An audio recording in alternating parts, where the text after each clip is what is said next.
today is day 3 in Guangzhou. Today is all about shopping, so we're going to go to 4 different markets to see what we see.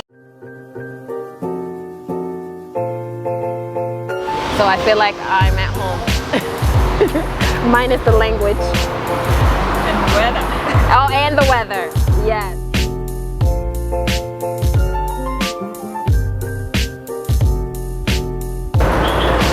I'm expecting it to be much cleaner than New York. Now this is what's so surprising to me, is that you have to go through security in order to get on the metro. So different from the United States. I wonder how many people would stop their illicit activities if it was this way in America.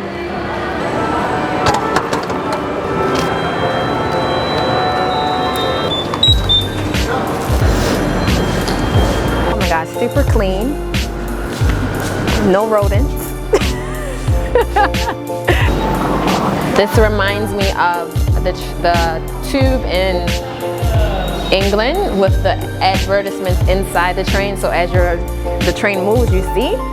This is very nice. Oops, sorry. So exit A, and then you make a left, and they say it's 200 meters on the corner.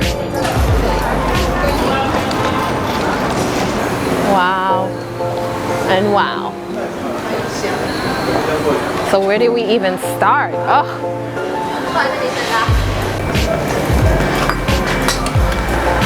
OMG, look at this. For my little guy. I've seen that. And I purchased something like this. Oh my gosh, look at this.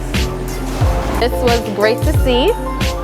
But everything is wholesale, so minimum of 6 pieces per item. And like this guy, he's buying for probably a store.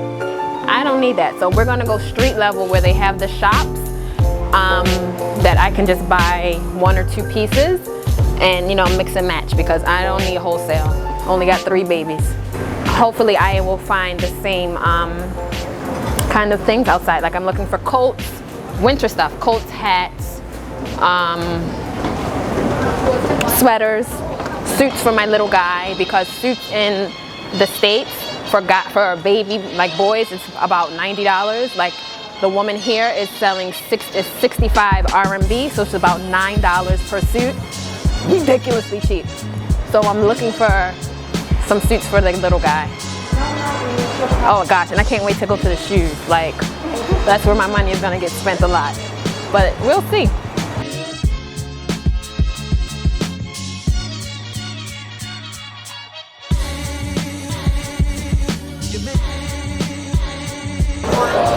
It's something about, they use the PU. It's no good for baby shoes, but they are cheap and they look cute. We are in Zhongshan and came to see what I could see, because they had like a whole strip of kids stores or stalls, but everything is wholesale. So it's 6 to 8 pieces minimum. So we are going to head to the Guangzhou station, which is more of like a retail mall, to see what we see.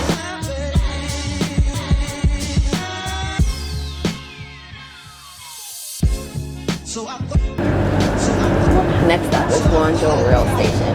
Beautiful, this one. It's very big. It's going to be too big. You have a smaller belt?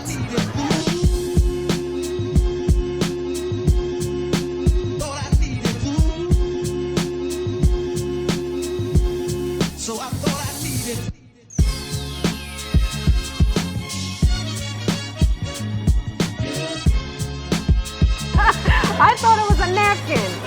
It makes sense, because I use wipes.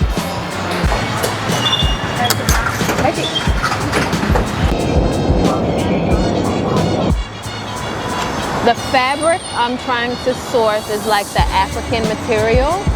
So hopefully somebody would have it here. They're not trying to sell, but we found the Adinkra fabric, which to me is just like so random. But it's here, and a very nice variety of color. This is fake though. I mean, I don't see any African, maybe this, like African symbols. So this is the, I mean, it's not authentic. I guess you would call this like imitation. But it's nice. Let's see what the price is. How do you sell this? How many yards? How many yards? Yes. So it's the end of day 3, and today the idea was to do some shopping in for kids' clothes, for shoes, and for fabric. And what we found was that most of the places were wholesale places and they wanted large quantities, but it was just for the experience. Like right now we're in almost like their garment district, and I was looking for a Dinkra fabric for a friend, and also I walked upon some like tweed for chair covers. So that kind of stuff I can find in Manhattan, but I just wanted to see how much it was here. But still, they want large quantities to almost like a bulk of fabric to purchase. But overall, the day was great. I got to see different areas, took the subway, so it was good. So tonight I'm gonna find this place to get a massage, have dinner at the hotel, and knock out. Tomorrow we're back at the Canton Fair. Today marks the last day of my official sourcing experience in Guangzhou, China. And I just have some reflections that I wrote down that I wanted to share with you guys, especially for people who are on the fence on whether or not to visit China. So let's start the conversation with, this is your business. If you don't take the time to source from a reputable company and source the best product, like you'll miss that opportunity cost, and you'll always be behind the 8 ball. Like there's no other market in the world that you can source. You can find somebody to design, prototype, and build and ship your product for the price that you'll find in China. So let's start that. The next thing is you have to do your homework. When you are sourcing from China, you can start with Alibaba, and you can get basically a list of vendors or manufacturers that you want to visit. And from that list, you have to go deeper in, visit their website outside of Alibaba, start the WeChat and the WhatsApp conversation with the supplier months before, because you want to build a relationship so that when you actually make the journey and come face to face, it's almost like, you know, a pseudo friendship. You've already have that relationship. That face-to-face part is so vital for getting the best product and getting almost like the added perks of having the relationship with the Chinese vendor. They're very personable, and they're very much about, I guess, service. So if you are just interfacing with them on the computer, I don't think you'll get the same reception. And then you don't know how reputable they are, because there are many trading companies, and like I said in my live the other day, you want to know whether they're a manufacturer or a trading company. So if you have the profile from Alibaba and you want to check at the factory and see their operation, I suggest you do that. That would be the tip number 2. Tip number 3 would be to bargain and barter. Like that is almost the expectation when you're doing business in China. They will give you a price, but it's your job to do the research and go to various people to get like a good medium point or a good negotiating price. And I almost think like they expect that. They don't just expect you to pay the cost that they give you. So like for instance, I went to 2 factories and I was given a cost. So now my job is to go through the factory prices, go through all of the catalogs that I've received, and make my spreadsheets to then follow up and call everybody and tell them the price that I want to pay. Particularly because I'm buying large quantities, they're more willing to negotiate. The 4th thing, well, like I said, is the building in the relationships. That's key in order to have longevity in a rent, especially a rental business, is you want to be able to source from the same company over and over, and not every time you import going to various places. It's not really good for business, and You want to make sure that you find a source and a supplier that you have the right quality. So building that relationship is vital. Number 5 is to get professional help, particularly when you have no clue about shipping. Well, before you get the help, do the research on how importing and exporting works in China.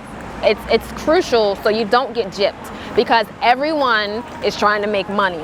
So understanding the terms like LCL, MOQ, landing costs, understanding all of that is on you to do as the business owner. And then you get the professional help as far as logistics are concerned, because you have to understand that the product has to go from the factory to the port, and then you have a whole customs thing happening on the China side, and then once it gets on either the air freight or the sea, on the what are you calling this, the boat, then you have to then go to cross the ocean to America, and the process is almost identical on that end. So you want somebody that understands the cost and can almost estimate how much you're going to pay for taxes and tariff, so you don't get a surprise like so many people do when they buy without the professional help.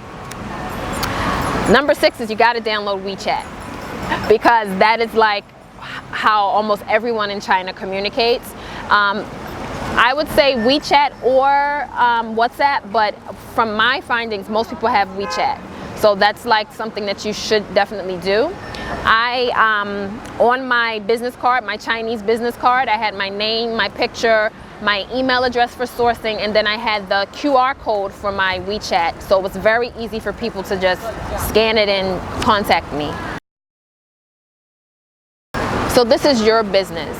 Why China? China's advantage is greater than any other place as far as manufacturing is concerned. You have a place that's a central hub for almost any product you can think of.